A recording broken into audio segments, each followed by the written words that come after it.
മാട്രിസിന്റെ ചാണക്യ സ്ട്രാറ്റജീസിന്റെ വന്നിരിക്കുന്നു. തൃണമൂൽ അവിടെ 140 വരെ സീറ്റെങ്കിൽ BJP സഖ്യത്തിന് 160 സീറ്റുകൾ വരെ ലഭിക്കുമെന്നാണ്. അങ്ങനെ Chanakya strategies, P-mark, axis my India എന്നിവ ബംഗാളിൽ BJP സഖ്യം അധികാരത്തിലേക്ക് എത്തും എന്നാണ് പ്രവചിച്ചിരിക്കുന്നത്. ആദ്യഘട്ടത്തിൽ അവിടെ ആദ്യ ഫേസിൽ BJPക്ക് വലിയ വിജയപ്രതീക്ഷയുള്ള ഫേസിൽ 93% ഉയർന്നിരുന്നു. രണ്ടാം ഫേസിൽ ഇതുവരെ 89 മാത്രമേ വന്നിട്ടുള്ളൂ. അതുകൊണ്ട് രണ്ടാം ഫേസിൽ പോളിംഗ് ശതമാനം കുറച്ച് കുറയുന്നത് TMCക്ക് തിരിച്ചടിയാകുമെന്ന ആശങ്ക അവിടെയുണ്ട്. എന്തായാലും ആ ആശങ്ക ശരിയാണോ എന്ന് സംശയിക്കത്തക്ക വിധത്തിൽ പി-മാർക്കും ചാണക്യയും, പക്ഷേ ചാണക്യ കഴിഞ്ഞ തവണ ഫ്ലോപ്പായിരുന്നേ. ചാണക്യയുടെ കഴിഞ്ഞ തവണത്തേക്ക് അങ്ങേരത്തെ ഫ്ലോപ്പാണെന്ന് പറയാൻ കഴിയില്ല. പക്ഷേ രണ്ട് സ്ഥലങ്ങൾ ഒരുമിച്ച് പറയുമ്പോൾ അതെന്തോ ഒരു ട്രെൻഡിന്റെ സൂചനയാണോ എന്ന കാര്യം അറിയില്ല. JVCയുടെ റിസൾട്ട് ഞാൻ കേരളത്തിലെ കണക്കൊന്ന് പറഞ്ഞോട്ടെ. നേരത്തെ ഇവിടെ നമ്മൾ കേരളത്തിലെ കാര്യം ആക്സിസ് മൈ ഇന്ത്യയുടെ ആ പെർസെന്റേജിന്റെ കണക്ക് പറഞ്ഞിരുന്നല്ലോ. അപ്പോൾ പോൾ ഓഫ് പോൾസിലും കേരളത്തെ സംബന്ധിച്ച് NDTVയുടെ പോൾ ഓഫ് പോൾസും, അതായത് വിവിധ ഏജൻസികളുടെ ആ സർവേയുടെ അടിസ്ഥാനത്തിൽ NDTV നടത്തിയിട്ടുള്ള പ്രവചനം കേരളത്തിൽ UDF അധികാരത്തിലേക്ക് എന്നതാണ്. 75 മുതൽ 85 സീറ്റുകൾ വരെ UDFന് ലഭിക്കും.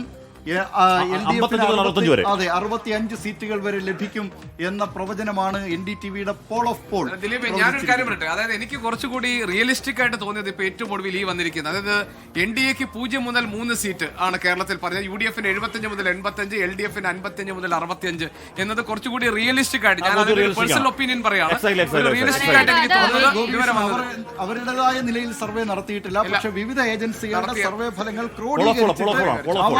ഏജൻസികളുടെ കാര്യത്തിൽ ഞാൻ അതാണ് മുൻപ് പറയുന്നത്. ഈ ആക്സിസ് മൈ ഇന്ത്യയുടെ പെർസെന്റേജിന്റെ കണക്ക് പ്രകാരം UDFന് അവർ മുൻകൈ പ്രവചിക്കുമ്പോൾ പോലും അത് ആ കണക്ക് ഇങ്ങനെ വരുന്നത് ഇപ്പോൾ റൂറൽ മേഖലയിൽ 5% വർധനവും അർബൻ മേഖലയിൽ 4% വർധനവും ഉണ്ടാകുന്നുണ്ട്. പക്ഷേ LDFിലേക്ക് വരുമ്പോൾ രണ്ട് മേഖലയിലും കുറയുന്നു എന്നുള്ളതാണ്. റൂറലിലും അർബനിലും ഒരുപോലെ LDFിന്റെ പെർസെന്റേജ് കുറയുന്നു എന്നുള്ളതാണ്. എക്സിറ്റ് പോളുകൾ കൂടി വന്നിരിക്കുന്നു. UDFന് 70 മുതൽ 75 സീറ്റ്, LDFന് 60 മുതൽ 65 സീറ്റ്, NDAക്ക് 3 മുതൽ 5 സീറ്റുകൾ വരെ ലഭിക്കും. മറ്റുള്ളവർക്ക് 2 മുതൽ 4 സീറ്റ് വരെയാണ്. മാട്രിസ് എക്സിറ്റ് പോൾ ഫലങ്ങൾ, മാട്രിസിന്റെ പ്രവചനം എന്ന് പറഞ്ഞാൽ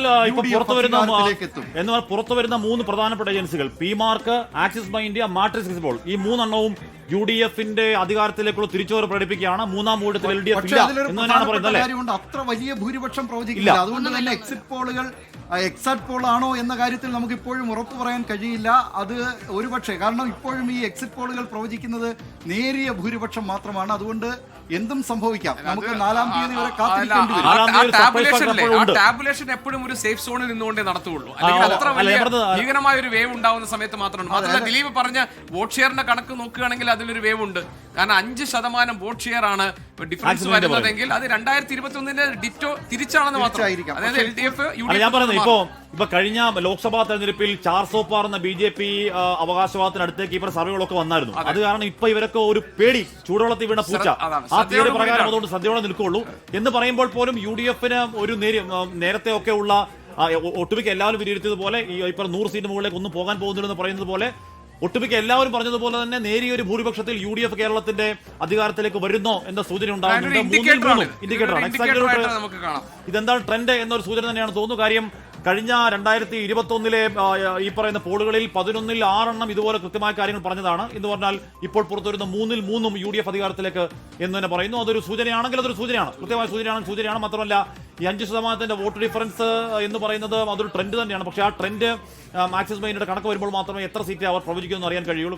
എന്ന് പറഞ്ഞാൽ ആക്സിസ് മൈൻഡിന്റെ കഴിഞ്ഞ തവണയൊക്കെ ഓൾമോസ്റ്റ് കറക്റ്റ് ആയിട്ട് പ്രവചിച്ച ഒരു ഏജൻസി തന്നെയാണ്. അല്ല, മാട്രിസ് ഇപ്പോൾ ആസാമിന്റെ കാര്യം പറയുന്നത് അവിടെ തുടർഭരണമാണ്, ഭരണ തുടർച്ചയാണ് പറയുന്നത്. അപ്പൊ കറക്റ്റ് ആയിട്ട് അസമിൽ BJPയുടെ ഭരണ തുടർച്ച, പശ്ചിമ ബംഗാളിൽ BJPയുടെ അട്ടിമറി ജയം, കേരളത്തിൽ UDFന്റെ വരവ്, ഇതാണ് ഇതുവരെ വന്നിട്ടുള്ള സർവേ ഫലങ്ങളെ ചുരുക്കി പറഞ്ഞാൽ നമ്മൾ മനസ്സിലാക്കേണ്ടത്.